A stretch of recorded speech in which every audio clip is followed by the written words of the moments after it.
Assalamualaikum warahmatullahi wabarakatuh. Waalaikumsalam warahmatullahi wabarakatuh. Halo semua. Hai. Apa kabar nih hari ini? Baik. Semoga hari ini dan seterusnya teman-teman semua selalu dalam lindungan Tuhan Yang Maha Esa dan pastinya bahagia selalu ya. Karena hari ini kita akan menyaksikan acara yang sangat spektakuler.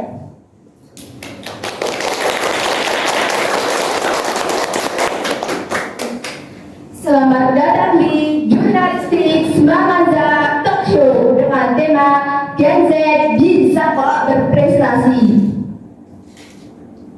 Sebelum acara ini dimulai, izinkanlah saya untuk memperkenalkan diri terlebih dahulu ya. Perkenalkan, nama saya Nur Afrila Kartika Putri. Di sini saya selaku host yang akan membawakan acara pada pagi hari ini.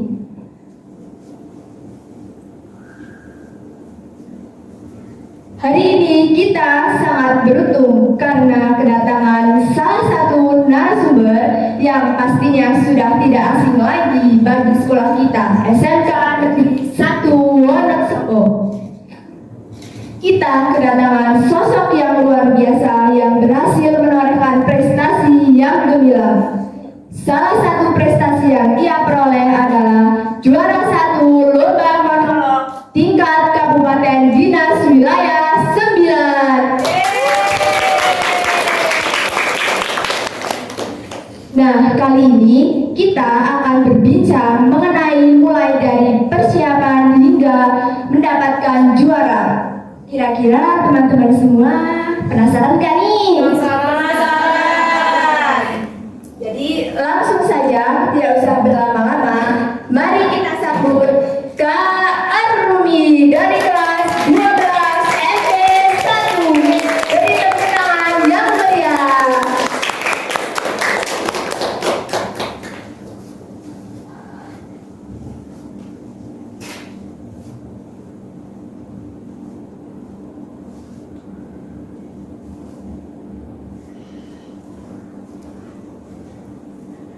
Dewan Hakim yang saya hormati, Dewan Hakim yang saya hormati, Dewan Hakim yang saya hormati, perkenankan saya meralat ucapan jaksa. Nama saya Sumarah. Menjadi budak, babu dan buruh adalah pilihan saya. Bertahun-tahun menjilati kaki orang, merangkap dan hidup di bawah kaki orang. Bertahun-tahun saya melipat lidah saya tahan mulut saya agar tidak berbicara.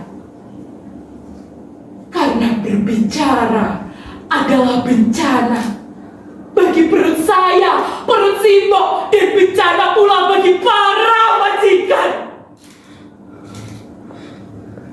Jadi, tolong Dewan Hakim yang terhormat, izinkan saya mendongakkan wajah dan membuka suara. Jangan ditanya, jangan dipotong.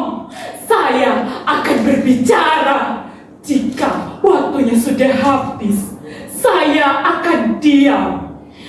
Saya akan diam selamanya.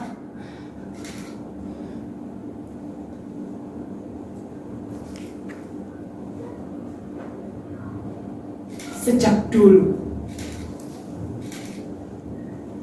saya tidak pernah mendongakkan wajah saya. Apalagi di Karangsari.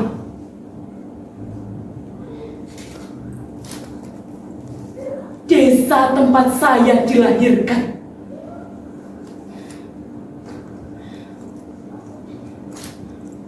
Pak Kasiri, guru madrasah saya pernah berkata, pembunuhan para jenderal itu dilakukan oleh orang-orang yang sangat keji. Orang-orang yang masuk organisasi PKI. PKI benar-benar biadab. Itu harus dimusnahkan dan tidak berkembang lagi. Semua PKI harus dihukum.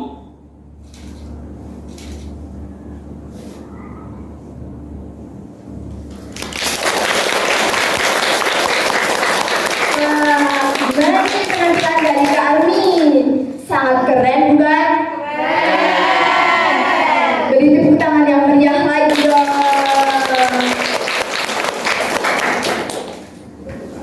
Untuk Kak Armi dipersilakan dulu.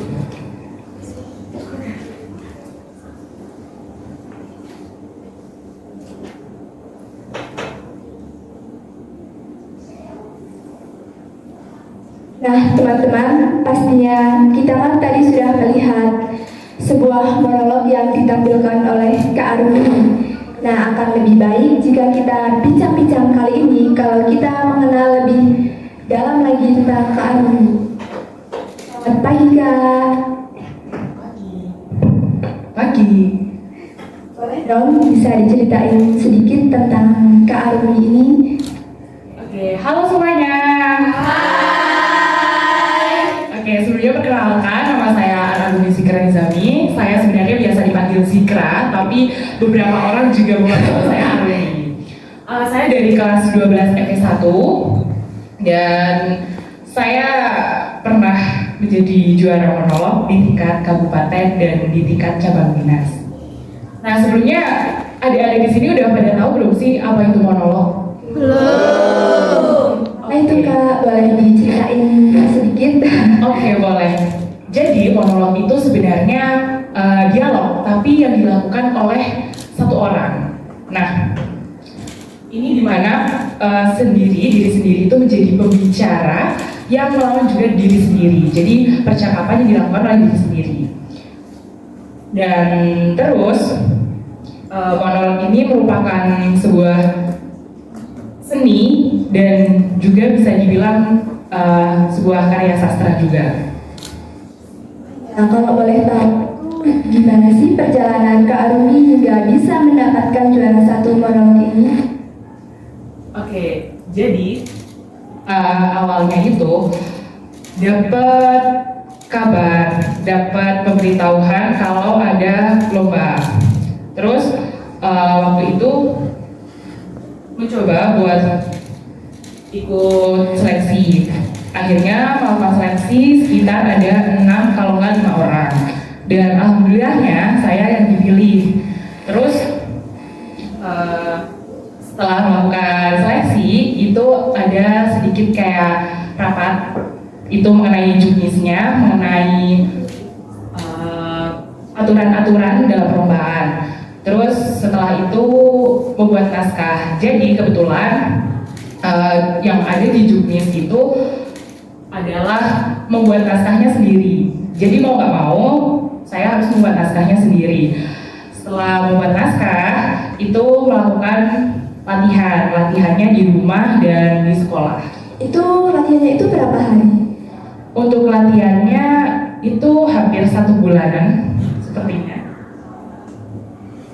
Ya. Sebelumnya itu Kak Arumi itu pernah mengikuti lomba selain monolog atau gimana?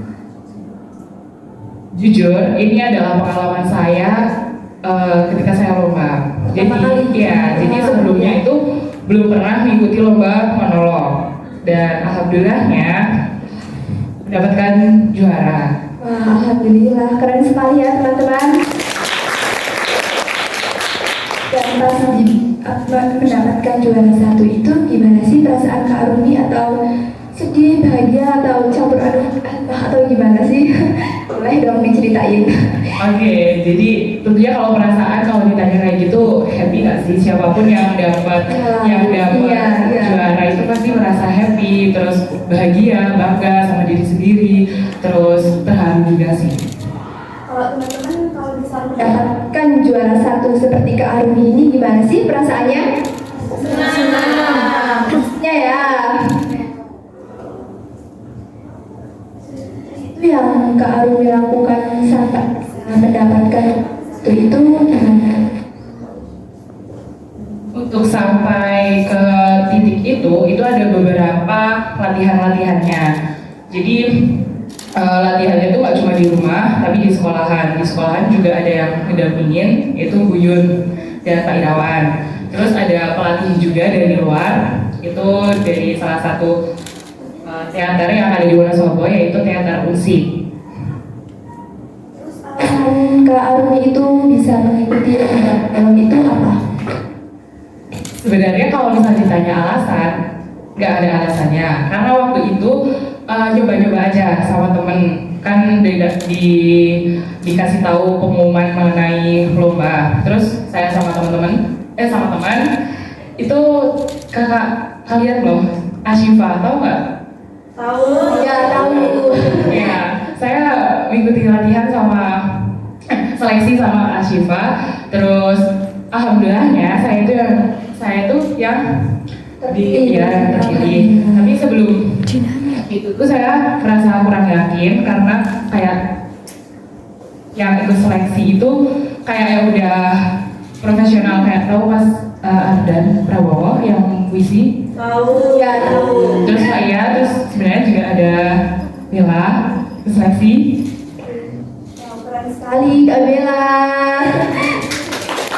Makanya saya nggak yakin. Terus waktu itu ketemu sama Pak Ridwan di kayak dimotivasi. Terus akhirnya saya yakin untuk mengikuti seleksi. Sebenarnya itu nggak ada alasan atau nggak ada motivasi lain selain ya disuruh sama Pak Ridwan. Jadi yang meyakinkan Kak Arumi untuk mengikuti lomba Pak Ridwan. Iya. Sangat keren sekali beliau. Di jurnalistik juga beliau yang membimbing kita untuk belajar lebih dalam tentang public speaking, tentang mading, puisi atau ya dan sebagainya. Itu ada tips khusus gitu nggak buat teman-teman semua ini yang ingin mengikuti lomba monolog dan bisa mendapatkan juara seperti Kak Arumi ini? Oke, untuk tipsnya sih sebenarnya jangan takut mencoba, karena ya coba-coba aja dulu, siapa tahu itu ada di kalian, rezekinya tuh di situ. Terus perbanyak nonton monolog. Tadi monolog yang saya bawakan itu adalah Balada Sumarah. Itu nanti kalau kalian mau lihat fullnya bisa di YouTube, tapi bukan saya yang memperagakan, ada aktor yang lebih berbakat, yang lebih jauh dari saya. Itu nanti kalian bisa tonton. Kalau nggak, kalian bisa membaca naskah mengenai monolog. Itu banyak juga di Google juga ada. Terus kalian kalau misal ada kesempatan lomba, ikut aja. Mungkin untuk kelas 10 yang ingin bertanya mengenai monolog atau mengenai tips dan trik dari Kak Arumi ini, boleh loh ditanyakan. Perkenalkan, nama saya Huria Rizky Salmanisa dari kelas 10 di Kami 1. Izin bertanya. Jadi kan tadi telah disampaikan oleh Kak Arumi kalau persiapannya itu kurang lebih 1 bulan. Nah, selama 1 bulan itu kira-kira Kak Arumi pernah merasakan kendala nggak, tiba-tiba ingin menyerah atau sudah capek latihan atau bagaimana? Terima kasih.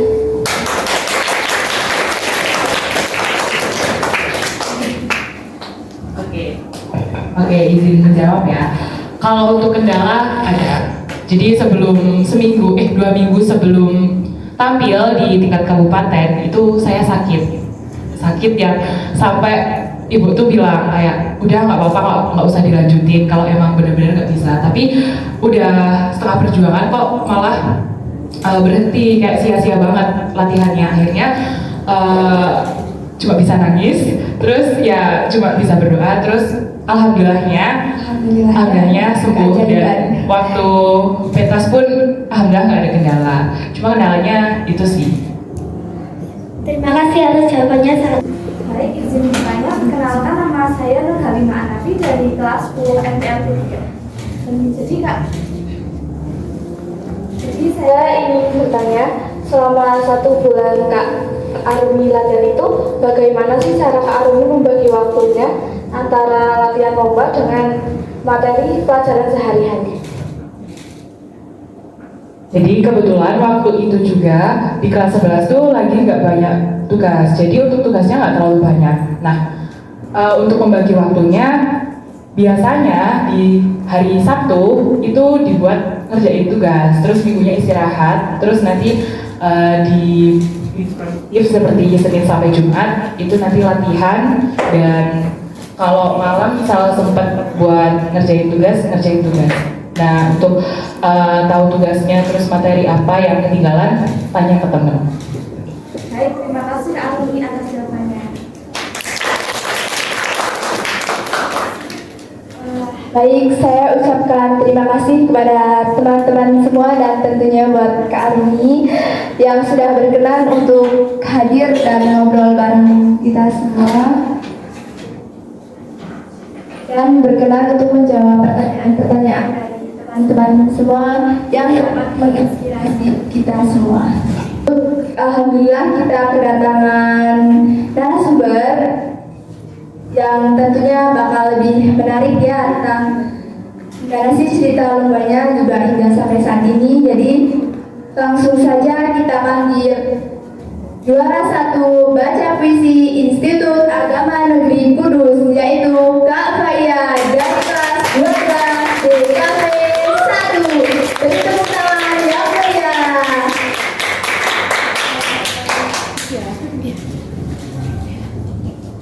Selamat pagi Kak. Halo semua. Hai.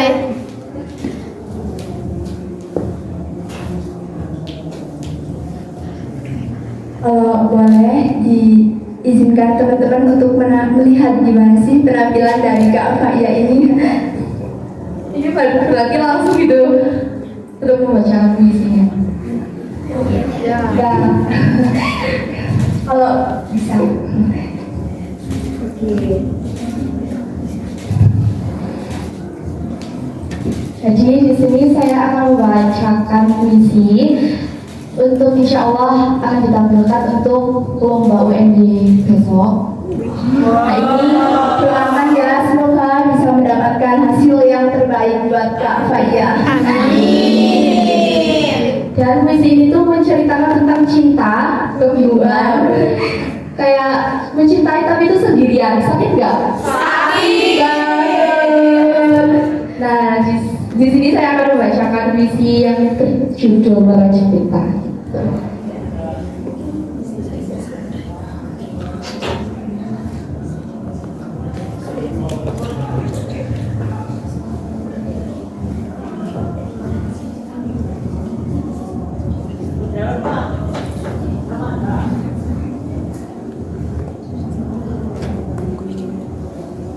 Menjahit peta, buah karya Herlina Dias.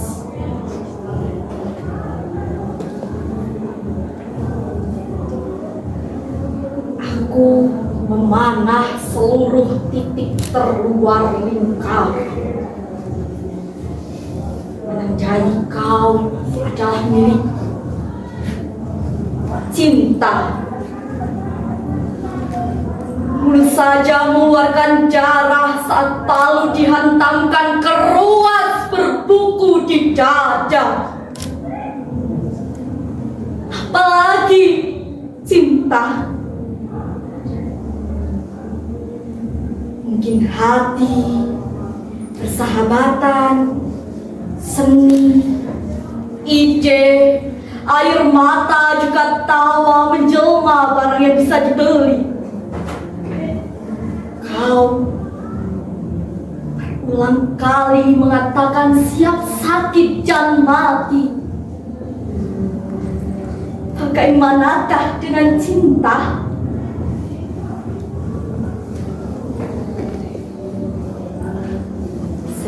kali berpisah, aku bertanya-tanya, apakah bom akan kau jatuhkan lagi di kepalaku? Agar sisi gelapmu tenggelam dalam buku merah di ranselmu. Sedang pena biruku mendayung, mengalir tanpa rasa takut. Mengapa cinta? Filamen rindu yang meremajakan diri, sakitnya tak tertanggung, seperti sihir yang dipercayai seperti tahayul, seketika mantra, janji, rayu, kasih berada di mana-mana. Kapankah tersembuhkan cinta?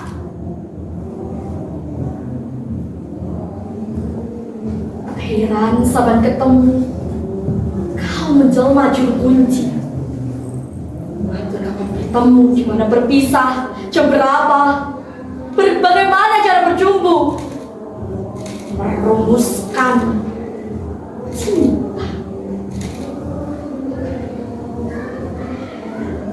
Malam berikutnya selalu ada mimpi yang harus kukunjungi.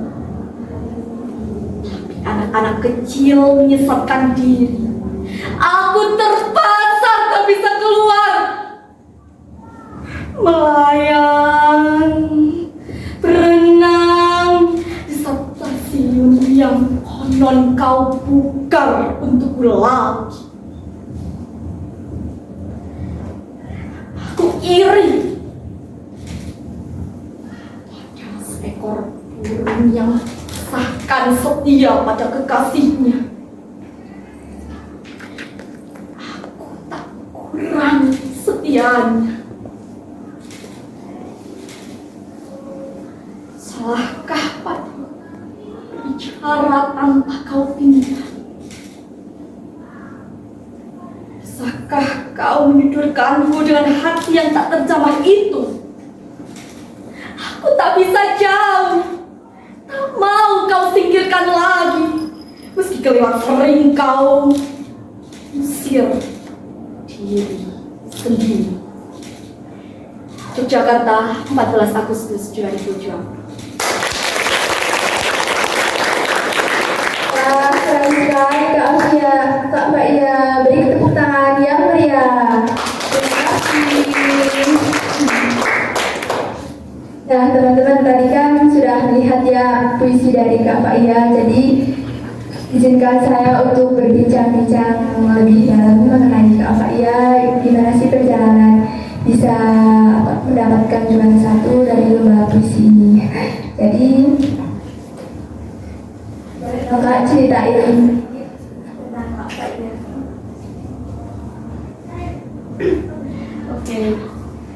Sebelum itu izinkan saya untuk perkenalan diri dulu ya, karena kan ada pepatah tak kenal maka tak sayang. Nah izinkan saya memperkenalkan diri. Saya Mbak Ia Telasana, biasa dipanggil Mbak Ia. Saya dari kelas 12 di KV 1. Ada yang dari jurusan DKV nggak nih? Ada nggak?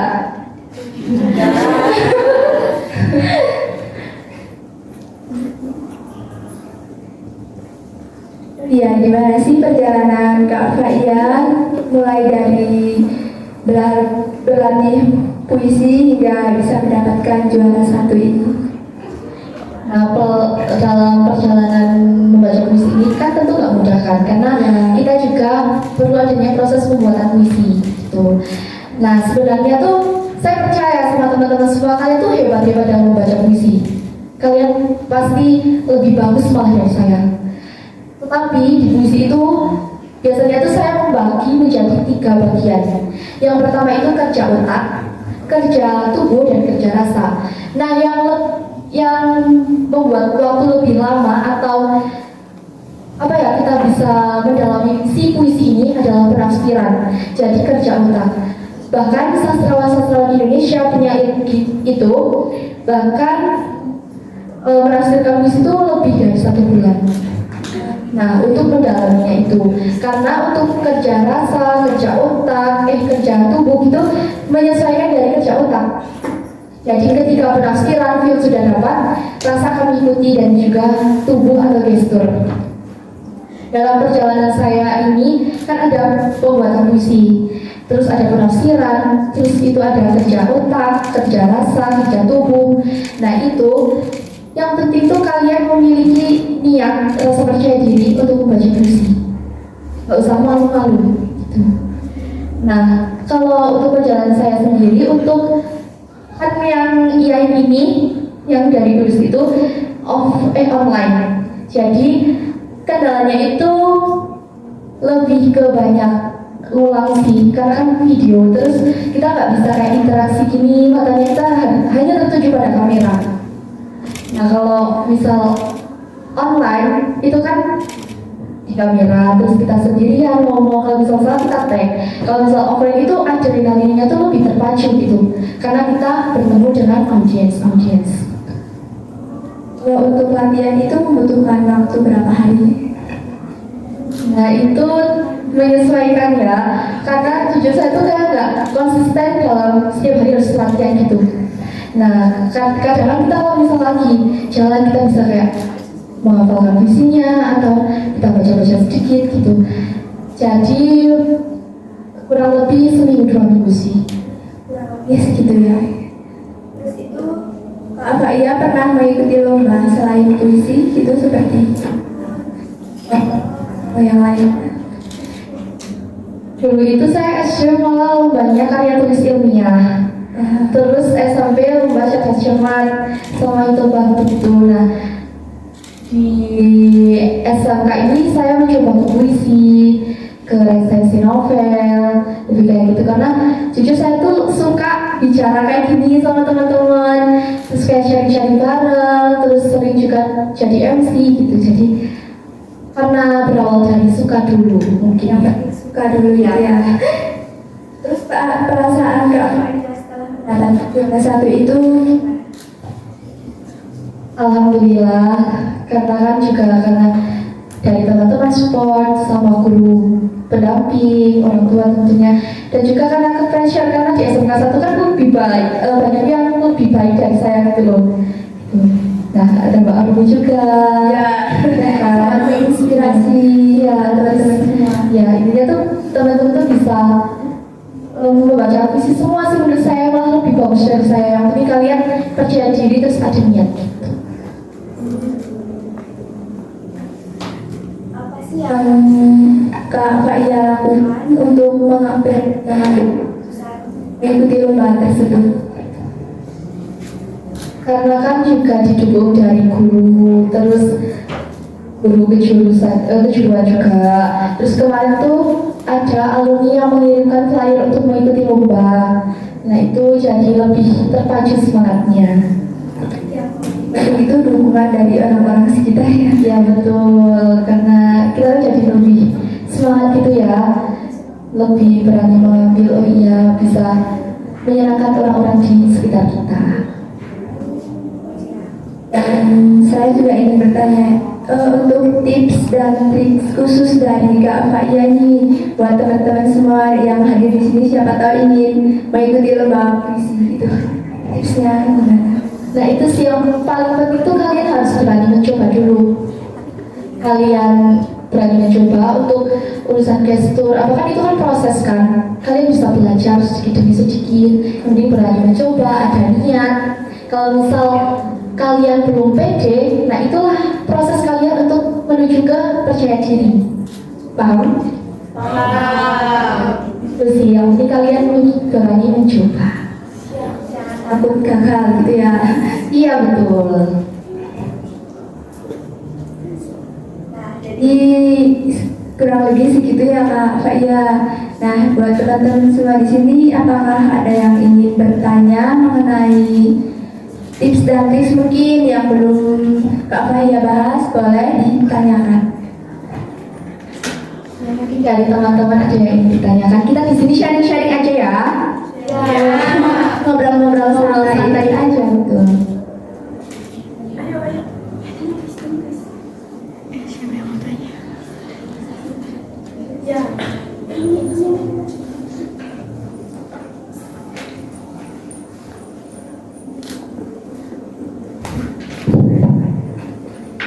Sebelumnya, terima kasih atas kesempatannya. Izin memperkenalkan diri, nama saya Feliza Hanuriska dari kelas 10 MPL B3. Izin bertanya, bagaimana tips dari kakak untuk memulai berlatih gestur dan juga tatapan untuk dapat menjiwai pembacaan suatu puisi? Oke, langsung jawab ya, izin jawab. Nah itu untuk melatih tatapan, gestur kita kan harus ada feel dulu.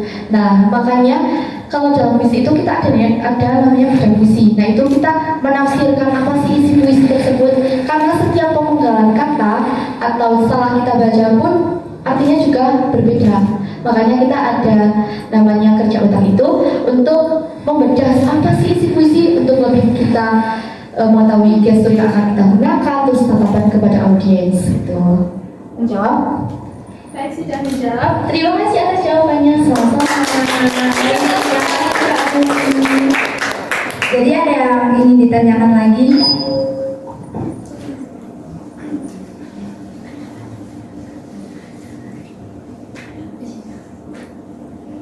Gak usah malu-malu. Ayo kita ngobrol santai aja. Atau ada yang mau menampilkan puisinya di depan juga? Ya boleh banget. Barangkali udah ada yang punya ide buat bikin puisi dan boleh ditampilkan.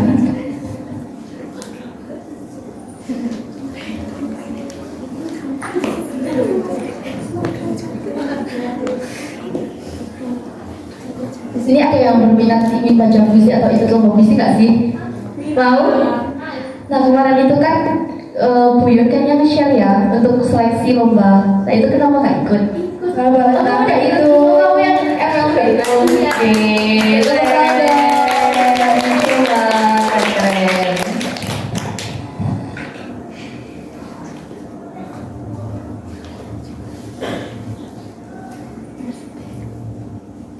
Yang lain ada yang belum jelas atau saya jelasnya tuh terlalu belibet gitu, maaf ya.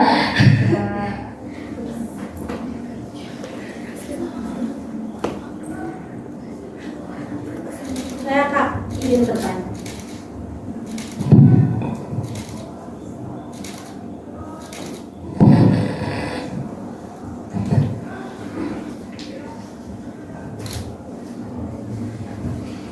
Sebelumnya, terima kasih atas kesempatan yang telah diberikan. Perkenalkan, nama saya Nubima Bella Cahyani dari kelas 11 MP2. Saya izin bertanya, dalam pembacaan puisi itu kan pasti ada intonasi dalam pembacaannya, ada bagian tinggi, ada bagian rendah. Nah, bagaimana cara Kak Faia menentukan intonasi rendah dan tingginya dari suatu puisi? Terima kasih. Oke, izin menjawab ya Bila. Jadi untuk menentukan intonasi tinggi rendahnya suatu kata gitu dalam puisi, kita tuh tentukan dulu. Kita tuh apa ya kayak cari dulu puisi itu temanya apa. Kalau misal kita lagi semangat, kita kan pasti menggebu-gebukan. Ada bagian-bagian yang kayak misal semangat, serang, terjang gitu kan, kita pasti kayak intonasinya lebih tinggi. Kalau misal kita sedih terus kita menggebu-gebukan kayaknya nggak etis kan, kayak nggak pas gitu. Nah makanya ada yang namanya bedah puisi itu untuk kita tahu isi puisinya itu.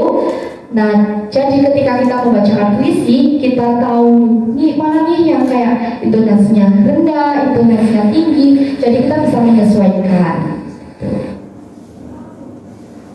Sudah menjawab mungkin? Izin bertanya satu lagi.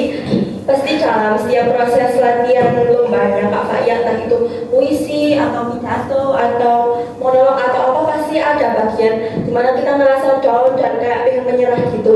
Nah, bagaimana cara Kak Faia mengatasi rasa down tersebut? Oke, untuk mengatasi down ya. Nah, karena ada dukungan dari orang-orang sekitar itu sih yang memberikan kita semangat terus, ayo maju gitu. Nah, kalau misal, tapi alhamdulillahnya ya untuk sejauh ini belum merasa kayak gitu sih, karena kita suka menjalaninya. Jadi kalau kalian semua suka apa yang kalian lakukan, teruskan, karena itu tidak akan menjadi beban kalian. Cukup menjawab. Terima kasih Kak. Terima kasih Bella. Terima kasih Kak. Iya.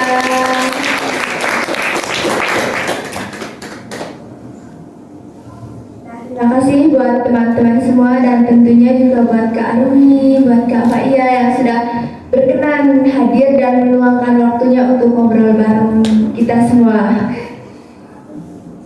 Oke teman-teman, pastinya juga kan kita sudah mendapatkan motivasi dan inspirasi dari Kak Arumi dan juga Kak Faia ini. Jadi ya kita bisa menarik kesimpulan kalau kita itu jangan pernah takut gagal dan intinya harus berani mencoba, karena kesuksesan itu membutuhkan waktu yang lebih panjang.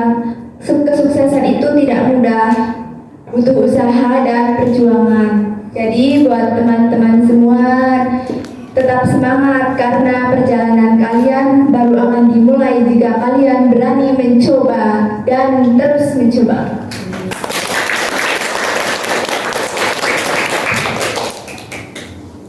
Jadi sebelum acara pada siang hari ini kita tutup, saya punya sedikit pantun.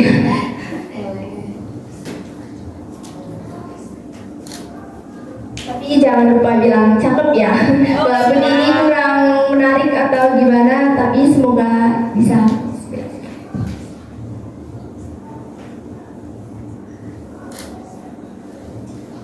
Siang hari makan kuaci. Makan bareng sama Ibu Asi. Cukup sekian acara pada hari ini.